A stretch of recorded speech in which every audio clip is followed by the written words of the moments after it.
Doctors కూడా, ఎందుకంటే వేరే వాళ్ళ ఆరోగ్యం గురించి ఎవరికైనా హెల్త్ బాగాలేకపోతే డాక్టర్ దగ్గరకు వస్తారు. ఇప్పుడు డాక్టర్సే హెల్తీగా ఎట్లా ఉండాలనేది మీరే ఒక రూపకల్పన చేసేవారికి ఇది గ్రామ స్థాయిలో కానీ ప్రతి ఒక్కరు కూడా మంచి మెసేజ్ పోతుంది. ఎందుకంటే హెల్తీగా ఉండడమే.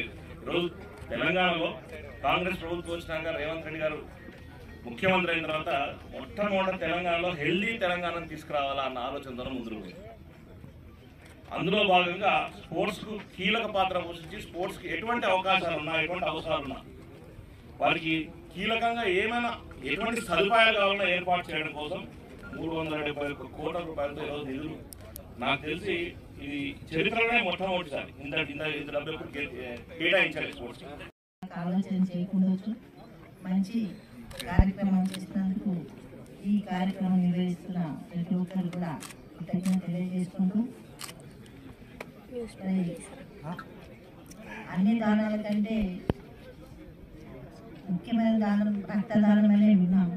కానీ ఇప్పుడు ఈ ప్రోగ్రాంలో మరి అవయవ దానాలు కూడా చేయడానికి మేమందరం ప్రోత్సహిస్తున్నాం అని చెప్పడం చాలా సంతోషం. మరి ముఖ్యంగా యువకులు ఇలాంటి కార్యక్రమం ముందుకు రావడం కూడా చాలా సంతోషంగా ఉంది.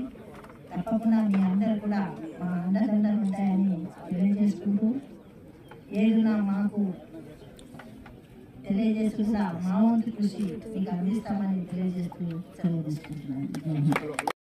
అవయవ దానం చేయండి, ప్రాణదాతలుగా నిలవండి అనే ఒక నినాదంతో తెలంగాణ డాక్టర్స్ అసోసియేషన్ ఈ యొక్క కార్యక్రమాన్ని, ఈ యొక్క క్రీడా సందర్భాన్ని పెట్టుకుంటూ డాక్టర్స్